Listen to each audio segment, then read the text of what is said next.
Hello ಗೆಳೆಯರೇ, ನಮ್ಮ ಲಾಯಕ್ಸ್ ಪ್ರಸ್ತುತಪಡಿಸುತ್ತಿರುವ ಕನ್ನಡದಲ್ಲಿ ದ ಹಿಂದೂ ವಿಶ್ಲೇಷಣೆಗೆ ಸ್ವಾಗತ. ಇವತ್ತು ನಾವು ಆಗಸ್ಟ್ 23, 2022 ಹಿಂದೂ ವಿಶ್ಲೇಷಣೆಯನ್ನು ನೋಡಲಿದ್ದೇವೆ. ಇವತ್ತಿನ ಸುದ್ದಿ ವಿಶ್ಲೇಷಣೆಗೂ ಮುಂಚೆ ಇರುವಂತಹ ಸ್ಮಾಲ್ ಅನೌನ್ಸ್ಮೆಂಟ್ ಅಂದರೆ ಲಾಯಕ್ಸ್ ಶಿಕ್ಷಾ ಅನ್ನುವಂತಹ ಪ್ರಿಲಿಮ್ಸ್ ಕಮ್ ಮೇನ್ಸ್ ಟೆಸ್ಟ್ ಸೀರೀಸನ್ನು ಆಗಸ್ಟ್ 28ನೇ ತಾರೀಕಿನಂದು ಸ್ಟಾರ್ಟ್ ಮಾಡಲಿದ್ದಾರೆ. ಈ ಒಂದು ಪ್ರೋಗ್ರಾಮಲ್ಲಿ ನಿಮಗೆ CSATಗೆ ಸಂಬಂಧಪಟ್ಟಂತಹ ಸಪರೇಟ್ ಕೋರ್ಸನ್ನು ಸಹ ಇಂಟಿಗ್ರೇಟ್ ಮಾಡಲಾಗಿದೆ. NCERT ಟೆಸ್ಟ್ಗಳನ್ನು ಕೊಡ್ತಾರೆ ಹಾಗೂ ಸ್ಟ್ಯಾಂಡರ್ಡ್ ಬುಕ್ ಬೇಸ್ ಮೇಲೆ ಸಪರೇಟ್ ಆಗಿರುವಂಥ ಟೆಸ್ಟನ್ನು ಕಂಡಕ್ಟ್ ಮಾಡ್ತಾರೆ. ಪ್ರೆಸೆಂಟ್ ಪ್ಯಾಟರ್ನಲ್ಲಿ NCERT ಹೆಚ್ಚಿನ ಒಂದು ಇಂಪಾರ್ಟೆನ್ಸನ್ನು ಹೊಂದಿರೋದ್ರಿಂದ NCERT ಸ್ಪೆಸಿಫಿಕ್ ಆಗಿರುವಂಥ ಟೆಸ್ಟನ್ನು ಇಲ್ಲಿ ಕಂಡಕ್ಟ್ ಮಾಡ್ತಾ ಇದ್ದಾರೆ. ಸೊ ಟೋಟಲ್ ಆಗಿ 91 ಟೆಸ್ಟ್ಗಳನ್ನು ನೀವು ಬರಿತಾ ಇದ್ದೀರಾ. ಇದರಲ್ಲಿ ಪ್ರಿಲಿಮ್ ಸ್ಪೆಸಿಫಿಕ್ ಯಾವ ರೀತಿಯಾಗಿದೆ, ಮೇನ್ಸ್ ಸ್ಪೆಸಿಫಿಕ್ ಯಾವ ರೀತಿಯಾಗಿದೆ ಅಂತ ನೀವು ಚೆಕ್ ಮಾಡ್ಕೋಬೋದು.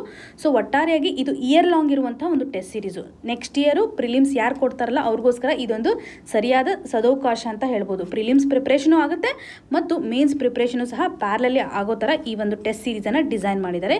ಇದಕ್ಕೆ ಸಂಬಂಧಪಟ್ಟಂಥ ಶೆಡ್ಯೂಲ್ ಬೇಕಿದ್ರೆ ಇಲ್ಲಿ ಕೊಟ್ಟಿರುವಂಥ QR ಕೋಡನ್ನು ಸ್ಕ್ಯಾನ್ ಮಾಡಿ ಶೆಡ್ಯೂಲ್ ಬರುತ್ತೆ. ರಿಜಿಸ್ಟ್ರೇಷನನ್ನು ಮಾಡ್ಕೋತೀನಿ ಅಂತಂದರೆ ಈ ಒಂದು QR ಕೋಡನ್ನು ನೀವು ಸ್ಕ್ಯಾನ್ ಮಾಡ್ಕೋಬೋದು. ಇನ್ನೂ ಇನ್ಫಾರ್ಮೇಷನ್ ಏನಾದರೂ ಬೇಕಿದ್ರೆ ಅಥವಾ ಏನಾದರೂ ಕನ್ಸೆಷನ್ ಬೇಕಾಗಿದ್ದರೆ ಇಲ್ಲಿರುವಂಥ ನಂಬರ್ಗೆ ಕಾಲ್ ಮಾಡಿ ಮಾಹಿತಿಯನ್ನು ಪಡ್ಕೋಬಹುದು.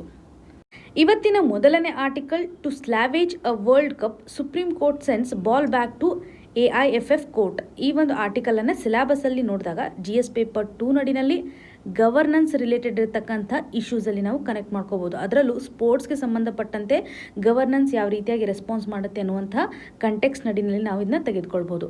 ಸೊ ಏನಿದೆ ಈ ಒಂದು ಆರ್ಟಿಕಲಲ್ಲಿರುವಂಥ ಇನ್ಫಾರ್ಮೇಷನ್ ಅಂದರೆ, ಟೈಟಲನ್ನು ನೋಡಿದಾಗ ನಿಮ್ಗೆ ಅನಿಸುತ್ತೆ ಫುಟ್ಬಾಲ್ಗೆ ಸಂಬಂಧಪಟ್ಟಂತೆ, ಅದರಲ್ಲೂ ವರ್ಲ್ಡ್ ಕಪ್ಗೆ ಸಂಬಂಧಪಟ್ಟಂತೆ ಸುಪ್ರೀಂ ಕೋರ್ಟ್ ಇಂಟರ್ಫಿಯರ್ ಆಗಿದೆ. ಏನಿದೆ ಇಶ್ಯೂ ಅಂತ ನೋಡಬೇಕು. ವರ್ಲ್ಡ್ ಫುಟ್ಬಾಲನ್ನು ಗವರ್ನ್ ಮಾಡುವಂತಹ ಅಥವಾ ಕಂಟ್ರೋಲ್ ಮಾಡ್ತಕ್ಕಂತಹ ಬಾಡಿ ಅಂದರೆ ಫಿಫಾ. ಭಾರತದಲ್ಲಿ ಫುಟ್ಬಾಲ್ಗೆ ಸಂಬಂಧಪಟ್ಟಂತೆ ಒಂದು ಆರ್ಗನೈಜೇಷನ್ ಇದೆ, all India football federation. So AIFF. ಈ ಒಂದು ಆರ್ಗನೈಜೇಷನನ್ನು ಫಿಫಾ ಸಸ್ಪೆಂಡ್ ಮಾಡಿರುತ್ತೆ. ಕಾರಣ ಏನಂತಂದರೆ ಇಲ್ಲಿ ಯಾವುದೇ ರೀತಿಯಾದಂಥ ಥರ್ಡ್ ಪಾರ್ಟೀಸ್ ಇಂಟರ್ಫಿಯರೆನ್ಸ್ ಇರಬಾರ್ದು ಅಥವಾ ಗವರ್ನೆನ್ಸ್ಗೆ ಸಂಬಂಧಪಟ್ಟಂತೆ ಪೊಲಿಟಿಕಲ್ ಇಂಟರ್ಫಿಯರೆನ್ಸ್ ಇರಬಾರ್ದು ಅನ್ನುವಂಥದ್ದನ್ನು ಫಿಫಾ ಹೇಳ್ತಾ ಇದೆ. ಇದು ಕಂಪ್ಲೀಟಾಗಿ ಫ್ರೀ ಇರುವಂಥ ಕಂಡೀಷನ್ನು, ಲೀಗಲ್ ಆಗೇ ಇರಬೇಕು, ಪೊಲಿಟಿಕಲ್ ಪಾರ್ಟೀಸ್ಗಳು ಇದರಲ್ಲಿ ಬರಬಾರ್ದು ಅನ್ನುವಂಥ ಒಂದು ಕಂಡೀಷನ್ನಿಂದಾಗಿ ಫಿಫಾ ಇವತ್ತು ಭಾರತದ ಒಂದು ಫುಟ್ಬಾಲ್ ಫೆಡರೇಷನನ್ನು ಸಸ್ಪೆಂಡ್ ಮಾಡಿರೋದನ್ನು ನಾವು ನೋಡ್ಬೋದು. ಯಾಕೆ ಸಸ್ಪೆಂಡ್ ಮಾಡಿತ್ತು, ಯಾವ ರೀತಿಯಾಗಿ ಇದನ್ನು ಕಂಟ್ರೋಲ್ ಮಾಡಲಿಕ್ಕೆ ನಮ್ಮ ಗವರ್ನೆನ್ಸ್ ಸಿಸ್ಟಮ್ ಟ್ರೈ ಮಾಡಿತ್ತು ಅಂತಂದರೆ, ಸುಪ್ರೀಂ ಕೋರ್ಟು ಒಂದು ಕಮಿಟಿ ಆಫ್ ಅಡ್ಮಿನಿಸ್ಟ್ರೇಷನ್ ಅನ್ನುವಂಥ ಒಂದು ಬಾಡಿಯನ್ನು ಸೆಟಪ್ ಮಾಡಲಾಗಿತ್ತು. ಈ ಒಂದು ಬಾಡಿ ಈ AIFFಗೆ ಸಂಬಂಧಪಟ್ಟಂಥ ಎಲ್ಲ ಅಫೇರ್ಸನ್ನು ಕಂಟ್ರೋಲ್ ಮಾಡಬೇಕು, ಕಂಪ್ಲೀಟ್ ಆಗಿರುವಂಥ ಒಂದು ಮ್ಯಾನೇಜನ್ನು ಮಾಡಬೇಕು ಅಂತ ಈ ಒಂದು ಕಮಿಟಿಯನ್ನು ಸೆಟಪ್ ಮಾಡಲಾಗಿತ್ತು. ಕೋರ್ಟ್ ಸೆಟಪ್ ಮಾಡಿರುತ್ತೆ. ಹಾಗಾಗಿ ಈ ಒಂದು ಆಲ್ ಇಂಡಿಯಾ ಫುಟ್ಬಾಲ್ ಫೆಡರೇಷನಲ್ಲಿ ಪೊಲಿಟಿಕಲ್ ಇಂಟರ್ಫಿಯರೆನ್ಸ್ ಇದೆ ಅಂತ ಇದನ್ನು ಸಸ್ಪೆಂಡ್ ಮಾಡಿರೋದನ್ನು ನೋಡ್ಬೋದು. ಸೊ ಇದು ಬ್ಯಾಕ್ಗ್ರೌಂಡ್ ಇನ್ಫಾರ್ಮೇಷನ್, ಯಾಕೆ ಸಸ್ಪೆಂಡ್ ಮಾಡಿತ್ತು, ಇವಾಗಿರುವಂಥ ಪರಿಸ್ಥಿತಿ, ಇದಕ್ಕೆ ಸುಪ್ರೀಂ ಕೋರ್ಟ್ ಯಾವ ರೀತಿ ಅಂತ ರೆಸ್ಪಾಂಡ್ ಮಾಡಿದೆ ಅನ್ನೋದನ್ನು ಈ ಆರ್ಟಿಕಲಲ್ಲಿ ಮೆನ್ಷನ್ ಮಾಡಿದ್ದಾರೆ. ಕಾನ್ಸಿಕ್ವೆನ್ಸಸ್ ಏನಿತ್ತು ಅಂದರೆ, ವರ್ಲ್ಡ್ ಕಪ್ಗೆ ಸಂಬಂಧಪಟ್ಟಂತೆ, ಅದರಲ್ಲೂ ವುಮೆನ್ಸ್ ಅಂಡರ್-17 ವರ್ಲ್ಡ್ ಕಪ್ಪು ಭಾರತದಲ್ಲಿ ಅಕ್ಟೋಬರಲ್ಲಿ ನಡೀತಿತ್ತಲ್ಲ, ಅದು ಸಸ್ಪೆಂಡ್ ಆಗ್ತಕ್ಕಂಥ ಚಾನ್ಸಸ್ ಇರುತ್ತೆ. ಹಾಗಾಗಿ ಇವಾಗ ಸುಪ್ರೀಂ ಕೋರ್ಟು ಒಂದು ಡಿಸಿಷನನ್ನು ತೆಗೆದುಕೊಂಡಿದೆ, ಈ ಒಂದು ಕಮಿಟಿ ಆಫ್ ಅಡ್ಮಿನಿಸ್ಟ್ರೇಷನನ್ನು ಟರ್ಮಿನೇಟ್ ಮಾಡಿದೆ. ಸೊ ಈ ಒಂದು ಆರ್ಟಿಕಲಿಂದ ಬೇಕಾಗಿರುವಂಥ ಇನ್ಫಾರ್ಮೇಷನ್ ಇಷ್ಟೇ. ಫುಟ್ಬಾಲ್ ಕಂಟ್ರೋಲ್ಗೆ ಸಂಬಂಧಪಟ್ಟಂತೆ ಇರುವಂಥ ಒಂದು ಇಶ್ಯೂ. ಇದನ್ನು ಪ್ರಿಲಿಮ್ಸ್ ಪರ್ಸ್ಪೆಕ್ಟಿವಲ್ಲಿ ನಾವು ಎಕ್ಸ್ಪೆಕ್ಟ್ ಮಾಡ್ಬೋದು, ಮೇನ್ಸಲ್ಲಿ ಅಷ್ಟೊಂದು ಇಂಪಾರ್ಟೆನ್ಸನ್ನು ತೋರಿಸೋದಿಲ್ಲ. ಇನ್ನು ಮುಂದಿನ article, a centre states key further widened. ಈ ಒಂದು ಆರ್ಟಿಕಲನ್ನು ಸಿಲೆಬಸಲ್ಲಿ ನೋಡೋದಾದರೆ GS ಪೇಪರ್ 2 ನಡಿನಲ್ಲಿ ಪಾಲಿಟಿಗೆ ಸಂಬಂಧಪಟ್ಟಂತೆ ಸೆಂಟರ್ ಆ್ಯಂಡ್ ಸ್ಟೇಟ್ ರಿಲೇಷನ್ಗೆ ಕನೆಕ್ಟ್ ಮಾಡ್ಕೋಬೋದು. ಸೊ ಈ ಒಂದು ಆರ್ಟಿಕಲ್ ಟೈಟಲನ್ನು ನೋಡಿದಾಗ ನಿಮ್ಗೆ ಏನು ಅನಿಸುತ್ತೆ, ಇಲ್ಲಿ ಒಂದು ಟರ್ಮನ್ನು ಮೆನ್ಷನ್ ಮಾಡಿದ್ದಾರೆ, ಬರ್ಡನ್ ಆಫ್ ಎಕ್ಸ್ಪೆಂಡಿಚರ್ ಅಂತ ಇದೆ, ಡಿವಿಸಿಬಲ್ ಪೂಲ್ ಅಂತ ಇದೆ. ಸೊ ನಿಮ್ಗೆ ಅನಿಸುತ್ತೆ ಇದನ್ನು ನೋಡಿದ ತಕ್ಷಣ ನಾವು ಫಿಸ್ಕಲ್ ಫೆಡರಲಿಸಮ್ಗೆ ಸಂಬಂಧಪಟ್ಟಂತೆ ಏನೋ ಡಿಸ್ಕಷನ್ ನಡೀತಾ ಇದೆ ಅಂತ. ರೆಗ್ಯುಲರ್ ಆಗಿ ನೀವು ನ್ಯೂಸನ್ನು ಫಾಲೋ ಮಾಡ್ತಾ ಇದ್ದರೆ ಸ್ಟೇಟ್ ಗೌರ್ಮೆಂಟು ಹಾಗೂ ಸೆಂಟ್ರಲ್ ಗೌರ್ಮೆಂಟಲ್ಲಿ ರೆವಿನ್ಯೂ ಶೇರಿಂಗ್ಗೆ ಸಂಬಂಧಪಟ್ಟಂತೆ ಡಿಸ್ಕಷನ್ ನಡೀತಾನೆ ಇದೆ. ಸೊ ಇದರಲ್ಲಿ ಕೆಲವೊಂದಿಷ್ಟು ಡೈಮೆನ್ಷನ್ಸನ್ನು ಎಕ್ಸ್ಟ್ರಾ ಕವರ್ ಮಾಡಲಿಕ್ಕೆ ಅಥವಾ ಡೇಟಾವನ್ನು ಕೊಡಲಿಕ್ಕೆ ಟ್ರೈ ಮಾಡಿದ್ದಾರೆ. ಬೇಸಿಕಲಿ ಸೆಂಟರ್ ಹಾಗೂ ಸ್ಟೇಟ್ ರಿಲೇಷನ್ಗೆ ಸಂಬಂಧಪಟ್ಟಂತೆ, ಅದರಲ್ಲೂ ರೆವಿನ್ಯೂ ಶೇರಿಂಗ್ ಯಾವ ರೀತಿಯಾಗಿ ನಡೆಯುತ್ತೆ ಅನ್ನೋದ್ರ ಬಗ್ಗೆ ನಮಗೆ ಬ್ಯಾಕ್ಗ್ರೌಂಡ್ ಇನ್ಫಾರ್ಮೇಷನ್ ಬೇಕೇ ಬೇಕು. ಫೆಡರಲಿಸಮ್ ಅನ್ನುವಂಥ ಟರ್ಮು ನಮ್ಮ ಸಂವಿಧಾನದಲ್ಲಿ ಮೆನ್ಷನ್ ಮಾಡಿಲ್ಲ, ಯಾವುದೇ ರೀತಿಯಾದಂಥ ಡೆಫಿನೇಷನ್ ಇಲ್ಲ. ಆದರೆ ಕೆಲವೊಂದಿಷ್ಟು ಪ್ರೊವಿಷನ್ಸ್ಗಳನ್ನು ನಾವು ನೋಡಿದಾಗ ಫೆಡರಲಿಸಮ್ ಸ್ಟ್ರಕ್ಚರ್ ಅವೈಲೇಬಲ್ ಇದೆ ಅಂತ ರಿಫ್ಲೆಕ್ಟ್ ಮಾಡುತ್ತೆ. ಫಾರ್ ಎಕ್ಸಾಂಪಲ್ ಇವಾಗ 7th ಶೆಡ್ಯೂಲ್ ನೋಡ್ತೀವಿ, ಇದರಲ್ಲಿ ಯೂನಿಯನ್ ಲಿಸ್ಟ್, ಸ್ಟೇಟ್ ಲಿಸ್ಟ್ ಹಾಗೂ ಕನ್ಕರೆಂಟ್ ಲಿಸ್ಟ್ ಅಂತ 3 ಲಿಸ್ಟ್ಗಳನ್ನು ನೋಡ್ತೀವಿ. ಯೂನಿಯನ್ ಲಿಸ್ಟ್ ಅಂದಾಗ ಈ ಲಿಸ್ಟಲ್ಲಿ ಇರ್ತಕ್ಕಂಥ ಸಬ್ಜೆಕ್ಟ್ಗಳಿಗೆ ಇವತ್ತು ಸೆಂಟ್ರಲ್ ಗೌರ್ಮೆಂಟು ಲಾಸ್ಗಳನ್ನು ಮಾಡ್ಬೋದು. ಇನ್ನು ಸ್ಟೇಟ್ ಲಿಸ್ಟ್ ಅಂತ ಬಂದಾಗ ಸ್ಟೇಟ್ ಗೌರ್ಮೆಂಟ್ ಲಾಸನ್ನು ಮಾಡುತ್ತೆ. ಇನ್ನು ಕನ್ಕರೆಂಟ್ ಲಿಸ್ಟ್ ಬಂದಾಗ ಯೂನಿಯನ್ ಗೌರ್ಮೆಂಟು ಸಹ ಲಾ ಮಾಡುತ್ತೆ, ಸ್ಟೇಟ್ ಗೌರ್ಮೆಂಟು ಸಹ ಲಾನ ಶೇರಿಂಗನ್ನು ಮಾಡುತ್ತೆ. ಇದು ಫೆಡರಲಿಸಮ್ಗೆ ಸಂಬಂಧಪಟ್ಟಂತೆ ಇರತಕ್ಕಂಥ ಒಂದು ಪ್ರವಿಧಾನ. ಇನ್ನು ಫಿಸಿಕಲ್ ಫೆಡರಲಿಸಮ್ ಅಂದಾಗ ರೆವಿನ್ಯೂ ಶೇರಿಂಗ್ ಯಾವ ರೀತಿಯಾಗಿರುತ್ತೆ ಅಂತ ಸ್ಪೆಸಿಫಿಕಲಿ ನೋಡೋದಾದರೆ, ಟ್ಯಾಕ್ಸ್ ರೆವಿನ್ಯೂ ಏನು ಬರುತ್ತಲ್ಲ ಸೆಂಟ್ರಲ್ ಗೌರ್ಮೆಂಟ್ಗೆ, ಈ ಒಂದು ಟ್ಯಾಕ್ಸ್ ರೆವಿನ್ಯೂವಲ್ಲಿ ಸ್ಟೇಟ್ ಗೌರ್ಮೆಂಟ್ಗೆ ಯಾವ ರೀತಿಯಾಗಿ ಶೇರ್ ಮಾಡುತ್ತೆ ಇವಾಗ ಸೆಂಟ್ರಲ್ ಗೌರ್ಮೆಂಟು ಅನ್ನೋದನ್ನು ನಾವು ಫಿಸಿಕಲ್ ಫೆಡರಲಿಸಮಲ್ಲಿ ನೋಡ್ತಾ ಇದ್ದೀವಿ.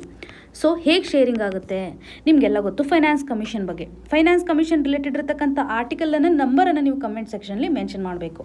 ಸೊ ಇವಾಗ ನಾವು 15th ಫೈನಾನ್ಸ್ ಕಮಿಷನಲ್ಲಿದ್ದೀವಿ. 15th ಫೈನಾನ್ಸ್ ಕಮಿಷನ್ನ ಒಂದು ರೆಕಮೆಂಡೇಷನ್ ಪ್ರಕಾರ ಸ್ಟೇಟ್ ಗೌರ್ಮೆಂಟ್ಗೆ ಇಷ್ಟು ಅಮೌಂಟನ್ನು ಕೊಡಲಾಗುತ್ತೆ ಅನ್ನುವಂಥದ್ದು.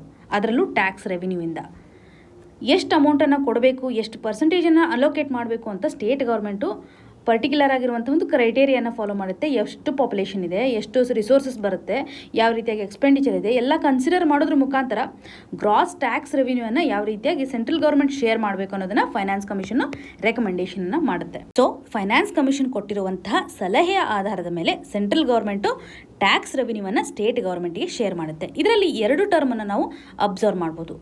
ವರ್ಟಿಕಲ್ ಡೆವಲ್ಯೂಷನ್ ಅಂತ ಹೇಳ್ತಾರೆ ಮತ್ತು ಹಾರಿಜಾಂಟಲ್ ಡೆವಲ್ಯೂಷನ್ ಅಂತ ಟರ್ಮ್ ಯೂಸ್ ಮಾಡ್ತಾ ಇರ್ತಾರೆ. ಏನು ಹಾಗಂದರೆ, ಫಾರ್ ಎಕ್ಸಾಂಪಲ್ ಇವಾಗ ಸೆಂಟ್ರಲ್ ಗೌರ್ಮೆಂಟಿಗೆ 100 ರೂಪೀಸ್ ಬರ್ತಾ ಇದೆ ಅಂದ್ಕೊಳ್ಳಿ. ಇವಾಗ ಫೈನಾನ್ಸ್ ಕಮಿಷನ್ ಏನು ಮಾಡುತ್ತೆ, ರೆಕಮೆಂಡೇಷನ್ ಪ್ರಕಾರ 40% ನಾವು ಸ್ಟೇಟ್ ಗೌರ್ಮೆಂಟ್ಗೆ ಶೇರ್ ಮಾಡಬೇಕು ಅನ್ನುವಂಥದ್ದನ್ನು ಹೇಳಿದಾಗ ಈ ಒಂದು 100 ರೂಪೀಸ್ನಲ್ಲಿ 40% ಸ್ಟೇಟ್ ಗೌರ್ಮೆಂಟ್ಗೆ ಕೊಡಬೇಕು. ಇದನ್ನು ನಾವು ವರ್ಟಿಕಲ್ ಡೆವಲ್ಯೂಷನ್ ಅಂತ ಕರಿಬೋದು. ಈ ಒಂದು 40%ಅಲ್ಲಿ ಪರ್ಟಿಕ್ಯುಲರ್ ಸ್ಟೇಟ್ಗೆ ಎಷ್ಟು ಕೊಡಬೇಕು, ಸ್ಟೇಟಲ್ಲಿರ್ತಕ್ಕಂಥ ಒಂದು ಕಂಡೀಷನ್ ಆಧಾರ ಮೇಲೆ ಒಂದೊಂದು ಸ್ಟೇಟಿಗೆ ಒಂದೊಂದು ರೀತಿಯಂಥ ಅಲೋಕೇಶನ್ಸನ್ನು ಕೊಡಬೇಕಾಗುತ್ತೆ. ಸೊ ಡಿಫ್ರೆಂಟ್ ಸ್ಟೇಟಿಗೆ ಡಿಫ್ರೆಂಟ್ ಆಗಿರುವಂಥ ಅಮೌಂಟ್ ಏನು ಟ್ರಾನ್ಸ್ಫರ್ ಆಗುತ್ತಲ್ಲ ಅದನ್ನು ಹಾರಿಜಾಂಟಲ್ ಡೆವಲ್ಯೂಷನ್ ಅಂತ ಕರಿತೀವಿ. ಇದು ನಿಮಗೆ ಕ್ಲಿಯರ್ ಆಗಿ ಗೊತ್ತಿರಲಿ. ಸಾಕಷ್ಟು ಸಾರಿ ಈ ರೀತಿಯಾದಂಥ ಟರ್ಮ್ ಮೇಲೂ ಸಹ ಕ್ವಶನ್ಸನ್ನು ಕೇಳ್ತಾರೆ. ಇಷ್ಟು ನಿಮಗೆ ಕ್ಲಿಯರ್ ಆಯಿತು. ಸೊ ಫಂಡ್ ಅಲೋಕೇಶನ್ಸು ಫೈನಾನ್ಸ್ ಕಮಿಷನ್ನ ಒಂದು ರೆಕಮೆಂಡೇಷನ್ ಆಧಾರದ ಮೇಲೆ ಬರುತ್ತೆ ಅಂತ. ಹಾಗಿದ್ರೆ ಆರ್ಟಿಕಲಲ್ಲಿರುವಂಥ ಕನ್ಸರ್ನ್ ಯಾವ ರೀತಿಯಾಗಿದೆ, GST ಕಂಪೆನ್ಸೇಷನ್ ಬಗ್ಗೆ ನಿಮಗೆಲ್ಲ ಗೊತ್ತು. ಸೊ GST ಕಂಪೆನ್ಸೇಷನನ್ನು ಎಕ್ಸ್ಟೆನ್ಷನ್ ಮಾಡಬೇಕು ಅಂತ ಮುಖ್ಯಮಂತ್ರಿಗಳು ನೀತಿ ಆಯೋಗ್ ಕಂಡಕ್ಟ್ ಮಾಡಿರುವಂತಹ ಮೀಟಿಂಗಲ್ಲಿ ರೆಕಮೆಂಡೇಷನ್ಸನ್ನು ಕೊಟ್ಟಿದ್ದಾರೆ. ಸಾಕಷ್ಟು ಸ್ಟೇಟ್ನ ಒಂದು ಕನ್ಸರ್ನ್ ಇದೇ ಆಗಿದೆ. ಚೀಫ್ ಮಿನಿಸ್ಟರ್ಸ್ಗಳು GST ಕಂಪೆನ್ಸೇಷನನ್ನು ಎಕ್ಸ್ಟೆನ್ಷನ್ ಮಾಡಿ ಅಂತ ರಿಕ್ವೆಸ್ಟ್ ಮಾಡ್ಕೊಂಡಿದ್ದಾರೆ. ಯಾಕೆ ರಿಕ್ವೆಸ್ಟ್ ಮಾಡ್ಕೊಂಡಿದ್ದಾರೆ? ಸ್ಟೇಟ್ ಗೌರ್ಮೆಂಟ್ಗೆ ರೆವೆನ್ಯೂ ಕಡಿಮೆ ಆಗ್ತಾ ಇದೆ, ಸ್ಟೇಟ್ ಗೌರ್ಮೆಂಟ್ನ ಎಕ್ಸ್ಪೆಂಡಿಚರ್ ಹೆಚ್ಚಾಗ್ತಾ ಇರೋದ್ರಿಂದ ಈ ಒಂದು ಇಂಬ್ಯಾಲೆನ್ಸ್ನಿಂದಾಗಿ ಸಾಕಷ್ಟು ರೆಸ್ಪಾನ್ಸಿಬಿಲಿಟೀಸನ್ನು ಸ್ಟೇಟ್ ಗೌರ್ಮೆಂಟ್ ಹೊಂದಿರೋದ್ರಿಂದ ಸೆಂಟ್ರಲ್ ಗೌರ್ಮೆಂಟ್ನ ಒಂದು ಅಸಿಸ್ಟೆನ್ಸನ್ನು GST ಕಂಪೆನ್ಸೇಷನ್ ಮುಖಾಂತರ ಕೊಡಬೇಕು ಅಂತ ರಿಕ್ವೆಸ್ಟ್ ಮಾಡ್ಕೋತಾ ಇದೆ ಅನ್ನುವಂಥದ್ದು. ಎಲ್ಲ ಸ್ಟೇಟ್ ಗೌರ್ಮೆಂಟ್ಗಳ ಒಂದು ಕನ್ಸರ್ನು GST ಬಂದಾದಮೇಲೆ ರೆವಿನ್ಯೂ ಸಾಕಷ್ಟು ಇಂಪ್ಯಾಕ್ಟ್ ಮಾಡ್ತಾ ಇದೆ ಅನ್ನುವಂಥದ್ದು. ಹೇಗೆ ಇಂಪ್ಯಾಕ್ಟ್ ಮಾಡಿದೆ? GSTಯನ್ನು ನಾವು ನೋಡಿದಾಗ ಇದರಲ್ಲಿ ಎಲ್ಲ ಇಂಡೈರೆಕ್ಟ್ ಟ್ಯಾಕ್ಸಸ್ಗಳು ಇನ್ಕ್ಲೂಡ್ ಆಗಿದ್ದಾವೆ. ಇಂಡೈರೆಕ್ಟ್ ಟ್ಯಾಕ್ಸಸ್ಗಳಿಂದ ಸೆಂಟ್ರಲ್ ಗೌರ್ಮೆಂಟಿಗೆ ಇವಾಗ ಆದಾಯ ಬರ್ತಾ ಇದೆ. ಈ ಮೊದಲು ಇಂಡೈರೆಕ್ಟ್ ಟ್ಯಾಕ್ಸಸ್ಗಳು ಸ್ಟೇಟ್ ಗೌರ್ಮೆಂಟ್ಗೆ ಆದಾಯವನ್ನು ತಂದು ಕೊಡ್ತಿತ್ತು. ಸ್ಟೇಟ್ ಗೌರ್ಮೆಂಟು ಸಾಕಷ್ಟು ಅಮೌಂಟನ್ನು ಹೊಂದಿರ್ತಿತ್ತು ಇಂಡೈರೆಕ್ಟ್ ಟ್ಯಾಕ್ಸ್ನಿಂದ. ಆದರೆ ಇವಾಗ ಸ್ಟೇಟ್ ಗೌರ್ಮೆಂಟ್ಗಳಿಗೆ ಇಂಡೈರೆಕ್ಟ್ ಟ್ಯಾಕ್ಸಸ್ನಿಂದ ಬರಬೇಕಾಗಿರುವಂಥ ರೆವೆನ್ಯೂ ಬರ್ತಾ ಇಲ್ಲ, ಸಾಕಷ್ಟು ಆದಾಯದ ಕೊರತೆ ಆಗಿದೆ ಅನ್ನೋದನ್ನು ನಾವಿಲ್ಲಿ ಗಮನ ಹರಿಸ್ಬೋದು. GSTಯನ್ನು ಇಂಪ್ಲಿಮೆಂಟ್ ಮಾಡುವ ಸಂದರ್ಭದಲ್ಲಿ ಸಾಕಷ್ಟು ಸ್ಟೇಟ್ ಗೌರ್ಮೆಂಟ್ಗಳು ಅಗ್ರಿ ಆಗಿರೋದಿಲ್ಲ. ಆ ಸಂದರ್ಭದಲ್ಲಿ GST ಕಂಪೆನ್ಸೇಷನನ್ನು ತಂದಿರ್ತಾರೆ. 2017 ಜುಲೈ 1ನೇ ತಾರೀಕಿಂದ GST ಇಂಪ್ಲಿಮೆಂಟ್ ಆಗಿರೋದನ್ನು ನೋಡ್ತಾ ಇದ್ದೀವಿ. GST ಕಂಪೆನ್ಸೇಷನ್ ಅಂದಾಗ ಒಂದು ಬೇಸ್ ಇಯರನ್ನು ಕನ್ಸಿಡರ್ ಮಾಡಿ ಸ್ಟೇಟ್ ಗೌರ್ಮೆಂಟ್ಗೆ ಕೆಲವೊಂದಿಷ್ಟು ಕಂಪೆನ್ಸೇಷನನ್ನು ಕೊಡೋದಾಗಲಿ, ಪ್ರತಿ ವರ್ಷ 14% ಸಪೋರ್ಟನ್ನು ಮಾಡ್ತೀವಿ ಅನ್ನುವಂಥದ್ದು. ಸೊ 14% ಅವ್ರು ರೆವಿನ್ಯೂ ರೀಚ್ ಮಾಡಲಿಲ್ಲ ಅಂದಾಗ ಎವ್ರಿ ಇಯರ್ ಈ ರೀತಿಯಾದಂಥ ಕಂಪೆನ್ಸೇಷನನ್ನು ಸರಿಸುಮಾರು 5 ವರ್ಷಗಳ ಕಾಲ ಕೊಡ್ತೀವಿ ಅನ್ನುವಂಥದ್ದನ್ನು ಅಗ್ರಿ ಆಗಿರ್ತಾರೆ ಸೆಂಟ್ರಲ್ ಗೌರ್ಮೆಂಟು. ಆವಾಗ ಎಲ್ಲ ಸ್ಟೇಟ್ ಗೌರ್ಮೆಂಟ್ಗಳು ಅಗ್ರಿಯಾಗಿ GST ಕಂಪೆನ್ಸೇಷನ್ ಹೆಲ್ಪ್ ಆಗುತ್ತೆ ಅನ್ನುವಂಥ ನಿಟ್ಟಿನಲ್ಲಿ ಸೈನ್ ಹಾಕಿರೋದನ್ನು ನೋಡ್ಬೋದು. ಇವಾಗ GST ಕಂಪೆನ್ಸೇಷನ್ ಸ್ಟಾಪ್ ಆಗ್ತಾ ಇರುವಂಥ ಸಂದರ್ಭದಲ್ಲಿ 2022ನಲ್ಲಿ ಇದು ಕಂಪ್ಲೀಟಾಗಿ ಮುಗಿಯುತ್ತೆ. ಇದನ್ನು ಎಕ್ಸ್ಟೆನ್ಷನ್ ಮಾಡಬೇಕು ಅಂತ ಸ್ಟೇಟ್ ಗೌರ್ಮೆಂಟ್ನ ಒಂದು ರಿಕ್ವೆಸ್ಟ್ ಆಗಿದೆ. ಈ ಒಂದು ಆರ್ಟಿಕಲಲ್ಲಿ ನಾವು ಅಬ್ಸರ್ವ್ ಮಾಡ್ಬೋದು, ಸೆಂಟ್ರಲ್ ಗೌರ್ಮೆಂಟ್ಗೆ ಯಾವುದೇ ರೀತಿಯಾದಂಥ ರೆವಿನ್ಯೂ ಲಾಸ್ ಆಗಿಲ್ಲ, ಯಾವುದೇ ರೀತಿಯಾದಂಥ ಕಲೆಕ್ಷನ್ ಲಾಸ್ ಆಗಿಲ್ಲ, ಸ್ಟೇಟ್ ಗೌರ್ಮೆಂಟ್ಗೆ ಮಾತ್ರ ಇವತ್ತು ತೊಂದರೆ ಆಗಿದೆ ಅನ್ನೋದನ್ನು ಇಲ್ಲಿ ಎಂಫಸೈಸ್ ಮಾಡಿದ್ದಾರೆ. GST ಕಂಪೆನ್ಸೇಷನ್ ಅಂತ ಬಂದಾಗ ಸೆಂಟ್ರಲ್ ಗೌರ್ಮೆಂಟು ಟ್ಯಾಕ್ಸ್ ರೆವಿನ್ಯೂವಿಂದ ಅಮೌಂಟನ್ನು ಸ್ಟೇಟ್ ಗೌರ್ಮೆಂಟ್ಗೆ ಕಂಪೆನ್ಸೇಷನ್ ಆಗಿ ಕೊಡ್ತಾ ಇರಲಿಲ್ಲ. ಈ ಒಂದು ಕಂಪೆನ್ಸೇಷನ್ ಅಡಿನಲ್ಲಿ ಸೆಸ್ಸನ್ನು ಹಾಕಲಾಗುತ್ತೆ. ಸೆಸ್ ಅಂದಾಗ ಪರ್ಟಿಕ್ಯುಲರ್ ಗೂಡ್ಸ್ ಮೇಲೆ ಟ್ಯಾಕ್ಸ್ ಇದ್ರೂ ಸಹ ಅದ್ರ ಮೇಲೆ ಟ್ಯಾಕ್ಸ್ ಹಾಕೋದು. ಇದನ್ನು ಸಿಂಪಲಾಗಿ ಹೇಳಬೇಕಂತಂದರೆ ಟ್ಯಾಕ್ಸ್ ಆನ್ ಟ್ಯಾಕ್ಸ್. ಯಾವ ರೀತಿಯಾಗಿ, ಫಾರ್ ಎಕ್ಸಾಂಪಲ್ ಇವಾಗ ತೆಗೆದುಕೊಂಡಾಗ ಒಂದು ಬಿಸ್ಕೆಟ್ ಪ್ಯಾಕನ್ನು ರೆಡಿ ಮಾಡಲಿಕ್ಕೆ ಫ್ಯಾಕ್ಟರ್ ಕಾಸ್ಟ್ ಅಥವಾ ಎಲ್ಲ ಎಕ್ಸ್ಪೆಂಡಿಚರ್ ಯಾವ ರೀತಿಯಾಗುತ್ತೆ ಅಂದರೆ 100 ರೂಪೀಸ್. ಇದ್ರ ಮೇಲೆ ಟ್ಯಾಕ್ಸ್ ಇನ್ನೂ ಹಾಕಿಲ್ಲ. ಮಾರ್ಕೆಟಿಗೆ ಬಂದಾಗ ಟ್ಯಾಕ್ಸ್ ಹಾಕಿರ್ತಾರೆ. ಮಾರ್ಕೆಟಿಗೆ ಬರುವಂಥ ಸಂದರ್ಭದಲ್ಲಿ ಮಾರ್ಕೆಟ್ ಕಾಸ್ಟ್ ಅಂತ ಏನಿರುತ್ತಲ್ಲ ಅವಾಗ ಟ್ಯಾಕ್ಸ್ ಇನ್ಕ್ಲೂಡ್ ಆಗಿರುತ್ತೆ. ಆವಾಗ ಹಾಕಿರುವಂಥ ಟ್ಯಾಕ್ಸು 10%. 10% ಅಂತಂದರೆ ಒಟ್ಟು ಟೋಟಲ್ ಬೆಲೆ ಎಷ್ಟಾಗುತ್ತೆ? 110. ಸೊ ಈ ಒಂದು ಟ್ಯಾಕ್ಸ್ ಏನಿದೆಯಲ್ಲ ಇದ್ರ ಮೇಲೆ ಸೆಂಟ್ರಲ್ ಗೌರ್ಮೆಂಟು ಸೆಸ್ ಅಂತ ಹಾಕ್ತಾರೆ. 10% ಹಾಕಿದರೆ ಎಷ್ಟಾಗುತ್ತೆ? 1 ರೂಪಾಯಿ ಆಗುತ್ತೆ. ಸೊ 1 ರೂಪಾಯಿ ಎಕ್ಸ್ಟ್ರಾ ಸೆಸ್ಸನ್ನು ನೀವು ಈ ಒಂದು ಬಿಸ್ಕೆಟ್ ಮೇಲೆ ಕೊಡಬೇಕು. ಸೆಂಟ್ರಲ್ ಗೌರ್ಮೆಂಟು ಪರ್ಟಿಕ್ಯುಲರ್ ಪರ್ಪಸ್ಗೋಸ್ಕರ ಈ ಒಂದು ಸೆಸ್ಸನ್ನು ವಿಧಿಸುತ್ತೆ. ಸೊ ಸೆಂಟ್ರಲ್ ಗೌರ್ಮೆಂಟು ಸೆಸ್ಸನ್ನು ಪರ್ಟಿಕ್ಯುಲರ್ ಪರ್ಪಸ್ಗೋಸ್ಕರ ಹಾಕುತ್ತೆ. ಇವಾಗ GST ಕಂಪನ್ಸೇಷನನ್ನು ನೋಡಿದ್ವಿ, ಎನ್ವಿರಾನ್ಮೆಂಟಲ್ ಸೆಸ್ ಅಂತ ನೋಡ್ತೀವಿ, ಕ್ರೂಡ್ ಆಯಿಲ್ಗೆ ಸಂಬಂಧಪಟ್ಟಂಥ ಸೆಸ್ಸನ್ನು ಸಹ ಸರ್ಕಾರ ಹಾಕಿತ್ತು. ಅದರಲ್ಲಿ ಕಲೆಕ್ಟ್ ಆಗಿರುವಂತಹ ಅಮೌಂಟ್ ಅಂದರೆ 1.2 lakh crores. ಸೊ ಇಷ್ಟು ಅಮೌಂಟು ಇವಾಗ ಸೆಂಟ್ರಲ್ ಗೌರ್ಮೆಂಟ್ ಹತ್ರ ಇದೆ. ಸೆಂಟ್ರಲ್ ಗೌರ್ಮೆಂಟು ಈ ಒಂದು ಅಮೌಂಟನ್ನು ಆಯಿಲ್ ಇಂಡಸ್ಟ್ರಿ ಡೆವಲಪ್ಮೆಂಟಿಗೆ ಯೂಸ್ ಮಾಡ್ತಾ ಇಲ್ಲ. ನಾಟ್ ಇವನ್ ಸಿಂಗಲ್ ರೂಪಿ ಟ್ರಾನ್ಸ್ಫಾರ್ಮೇಷನನ್ನು ಮಾಡ್ತಾ ಇಲ್ಲ. ಇಷ್ಟೆಲ್ಲ ಫಂಡು ಸಹ ಇವತ್ತು ಸೆಂಟ್ರಲ್ ಗೌರ್ಮೆಂಟ್ ಹತ್ರ ಇದೆ. ಸೆಂಟ್ರಲ್ ಗೌರ್ಮೆಂಟ್ಗೆ ಯಾವುದೇ ರೀತಿಯಾದಂತಹ ಲಾಸು ಇಲ್ಲಿ ಆಗಿಲ್ಲ. ಸೆಸ್ಸಸ್ ಇರ್ಬೋದು ಅಥವಾ ಸರ್ಚಾರ್ಜಸ್ ಇರ್ಬೋದು, ಇವೆರಡೂ ಸಹ ಸ್ಟೇಟ್ ಗೌರ್ಮೆಂಟ್ಗೆ ಶೇರ್ ಮಾಡ್ತಾ ಇಲ್ಲ ಅನ್ನುವಂತಹ ಪಾಯಿಂಟು ನಿಮಗೆ ಇಂಪಾರ್ಟೆಂಟು. ಈ ರೀತಿಯಂಥ ಪಾಯಿಂಟು ಎಕ್ಸಾಮಿನೇಷನಲ್ಲಿ ಕೇಳ್ತಾರೆ. ಇಲ್ಲಿ ಸೆಂಟ್ರಲ್ ಗೌರ್ಮೆಂಟ್ಗೆ ಆದಾಯ ಯಾವ ರೀತಿಯಾಗಿ ಬರ್ತಾ ಇದೆ, ಸ್ಟೇಟ್ ಗೌರ್ಮೆಂಟ್ಗೆ ಲಾಸ್ ಯಾವ ರೀತಿ ಆಗ್ತಾ ಇದೆ, ಸ್ಟೇಟ್ ಗೌರ್ಮೆಂಟ್ನ ಒಂದು ಕನ್ಸರ್ನ್ ಯಾವ ರೀತಿಯಾಗಿದೆ, ಫೈನಾನ್ಸ್ ಕಮಿಷನ್ನ ರೆಕಮೆಂಡೇಷನ್ ಇಂಪಾರ್ಟೆಂಟು. ಈ ರೀತಿಯಂಥ ಎಲ್ಲ ಪಾಯಿಂಟ್ಸ್ಗಳನ್ನು ನೀವು ಇಲ್ಲಿ ಕನೆಕ್ಟ್ ಮಾಡ್ಕೋಬೇಕು. ಸ್ಟೇಟ್ ಗೌರ್ಮೆಂಟು ಇವಾಗ ಸಾಕಷ್ಟು ಯೋಜನೆಗಳನ್ನು ಹಾಕ್ಕೊಂಡಿರುತ್ತೆ. ಅದರಲ್ಲೂ ಉಜ್ವಲ್ ಡಿಸ್ಕಾಮ್ ಅಶ್ಯೂರೆನ್ಸ್ ಯೋಜನಾ ಇರ್ಬೋದು, ಫಾರ್ಮರ್ಸ್ಗೆ ಲೋನ್ಗೆ ಸಂಬಂಧಪಟ್ಟಂಥ ಕನ್ಸೆಷನ್ ಕೊಡೋದಾಗಲಿ. ಇವಾಗ ಗ್ರೋತ್ ಸಹ ಸ್ಲೋ ಡೌನ್ ಆಗಿದೆ. ಸೆಂಟ್ರಲ್ ಗೌರ್ಮೆಂಟ್ಗೆ ರೆವೆನ್ಯೂ ಏನೋ ಬರ್ತಾ ಇದೆ, ಆದರೆ ಈ ಒಂದು ಪ್ಯಾಂಡಮಿಕ್ ಸಿಚುವೇಷನಿಂದಾಗಿ ಸ್ಟೇಟ್ ಗೌರ್ಮೆಂಟ್ಗೆ ಸಾಕಷ್ಟು ಲಾಸ್ ಆಗ್ತಾ ಇದೆ, ಇನ್ಫ್ಲೇಷನ್ ಇದೆ. ಈ ರೀತಿಯಂಥ ಕನೆಕ್ಟಿವಿಟಿಯನ್ನು ನೀವು ಇಲ್ಲಿ ಎಸ್ಟಾಬ್ಲಿಷ್ಮೆಂಟ್ ಮಾಡ್ಕೋಬೇಕು. ಸೊ ಒಂದು ಕಡೆ ಸ್ಟೇಟ್ ಗೌರ್ಮೆಂಟ್ಗೆ ಆದಾಯ ಯಾಕೆ ಬರ್ತಿಲ್ಲ, ಕಂಡೀಷನ್ಸ್ಗಳು ಯಾವ ರೀತಿಯಾಗಿದೆ, ಪ್ಯಾಂಡಮಿಕ್ ಇರ್ಬೋದು, ಗ್ರೋತ್ ಇರ್ಬೋದು, ಇನ್ಫ್ಲೇಷನ್ ಇರ್ಬೋದು, ಈ ರೀತಿಯಂಥ ಪಾಯಿಂಟ್ಸ್ಗಳನ್ನು ನೋಡಬೇಕು. ಸೆಂಟ್ರಲ್ ಗೌರ್ಮೆಂಟ್ಗೆ ಆದಾಯ ಯಾವ ರೀತಿಯಾಗಿ ಬರ್ತಾ ಇದೆ, ಸೆಂಟ್ರಲ್ ಗೌರ್ಮೆಂಟು ಸ್ಟೇಟ್ ಗೌರ್ಮೆಂಟ್ಗೆ ಶೇರಿಂಗ್ ಮಾಡೋದು ಎಷ್ಟು ಉತ್ತಮ, ಯಾಕೆ ಸಪೋರ್ಟನ್ನು ಕೊಡಬೇಕು, ಸೆಂಟ್ರಲ್ ಗೌರ್ಮೆಂಟ್ ಹತ್ರ ಸಫಿಷಿಯೆಂಟ್ ಆಗಿರುವಂತಹ ಫಂಡಿಂಗ್ ಇದೆ ಅಂತ ಹೇಳುವಾಗ ಈ ರೀತಿಯಂಥ ಫ್ಯಾಕ್ಟ್ಸ್ಗಳನ್ನು ನೀವು ಬಳಕೆ ಮಾಡ್ಕೋಬೋದು. GST ಇಂಪ್ಲಿಮೆಂಟೇಷನಿಂದ ಸ್ಟೇಟ್ ಗೌರ್ಮೆಂಟ್ಗೆ ಯಾವ ರೀತಿಯಾದಂತಹ ಲಾಸ್ ಆಗಿದೆ, ಇಮಿಡಿಯೇಟ್ ಲಾಸ್ ಯಾವ ರೀತಿಯಾಗಿದೆ ಅನ್ನುವಂಥದ್ದನ್ನು ನೀವಿಲ್ಲಿ ಎಂಫಸೈಸ್ ಮಾಡ್ಬೋದು. ರೀಸೆಂಟ್ಲಿ ನಾವು ಒಂದು ಆರ್ಟಿಕಲನ್ನು ನೋಡಿದ್ವಿ. ಸ್ಟೇಟ್ ಗೌರ್ಮೆಂಟ್ಗೆ ಸೆಂಟ್ರಲ್ ಗೌರ್ಮೆಂಟು ಸಮ್ ಅಮೌಂಟನ್ನು ಕೊಡ್ತಾ ಇದೆ, ಯಾಕೆಂದರೆ ಕ್ಯಾಪಿಟಲ್ ಎಕ್ಸ್ಪೆಂಡಿಚರನ್ನು ಮಾಡಲಿಕ್ಕೋಸ್ಕರ. ಸ್ಟೇಟ್ ಗೌರ್ಮೆಂಟ್ಗೆ ಬರುವಂತಹ ಆದಾಯದಲ್ಲಿ ಸಾಕಷ್ಟು ವೆಲ್ಫೇರ್ ಸ್ಕೀಮ್ಸ್ಗಳ ಮೇಲೆ ಅವರು ಫೋಕಸ್ ಮಾಡಬೇಕು. ಅವರ ಒಂದು expenditure, day to day revenue ಆ್ಯಕ್ಟಿವಿಟೀಸನ್ನು ಅವರು ಫಾಲೋ ಅಪ್ ಮಾಡಬೇಕಾಗುತ್ತೆ. ಕ್ಯಾಪಿಟಲ್ ಎಕ್ಸ್ಪೆಂಡಿಚರನ್ನು ಅವರು ಫೋಕಸ್ ಮಾಡಲಿಕ್ಕಾಗಲ್ಲ ಅಂತ ಸರ್ಟನ್ ಅಮೌಂಟನ್ನು ಸಹ ಇವಾಗ ರೀಸೆಂಟಾಗಿ ರಿಲೀಸ್ ಮಾಡಿದ್ದಾರೆ. ಕ್ಯಾಪಿಟಲ್ ಎಕ್ಸ್ಪೆಂಡಿಚರನ್ನು ಪ್ರಮೋಟ್ ಮಾಡೋದ್ರಿಂದ ಸ್ಟೇಟ್ ಗೌರ್ಮೆಂಟ್ಗಳು ಹೆಚ್ಚು ರೆವೆನ್ಯೂ ಎಕ್ಸ್ಪೆಂಡಿಚರ್ ಮೇಲೆ ಫೋಕಸ್ ಮಾಡ್ತಾ ಇದ್ದಾವೆ. ಕ್ಯಾಪಿಟಲ್ ಎಕ್ಸ್ಪೆಂಡಿಚರ್ ಮೇಲೆ ಹೆಚ್ಚು ಫೋಕಸ್ ಮಾಡೋದ್ರಿಂದ ನಾವು ಲಾಂಗ್ ಟರ್ಮಲ್ಲಿ ಗ್ರೋತನ್ನು ಕಾಣ್ಬೋದು. ಸ್ಟೇಟ್ ಗೌರ್ಮೆಂಟ್ಗೆ ಬೇಕಾಗಿರುವಂತಹ ರೆವೆನ್ಯೂವನ್ನು ತರಬಹುದು ಅಂತ.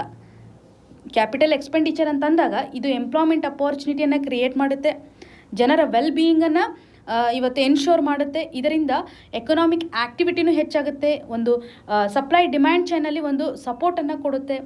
ವೇಜಸ್ಗಳು ಇದ್ದಾಗ ಅಥವಾ ಅಮೌಂಟ್ ಬಂದಾಗ ಜನರಲ್ಲಿ ಇದೊಂದು ಡಿಮ್ಯಾಂಡನ್ನು ಕ್ರಿಯೇಟ್ ಆಗುತ್ತೆ. ಇದರಿಂದ ಹೆಚ್ಚು ಇಂಡಸ್ಟ್ರೀಸ್ಗಳು ಸೆಟಪ್ ಆಗ್ತವೆ. ಸೊ ಪ್ಯಾರಲಲ್ ಗ್ರೋತ್ ಹೆಚ್ಚಾಗುತ್ತೆ ಅನ್ನುವಂಥ ನಿಟ್ಟಿನಲ್ಲಿ ಸೆಂಟ್ರಲ್ ಗೌರ್ಮೆಂಟು ಇವಾಗ ಸ್ಟೇಟ್ ಗೌರ್ಮೆಂಟಿಗೆ ಕ್ಯಾಪಿಟಲ್ ಎಕ್ಸ್ಪೆಂಡಿಚರ್ ಮಾಡೋದಕ್ಕೋಸ್ಕರ ಎಂಫಸೈಸ್ ಮಾಡಿರೋದನ್ನು ಸಹ ನಾವು ರೀಸೆಂಟಾಗಿ ನೋಡಿದ್ವಿ.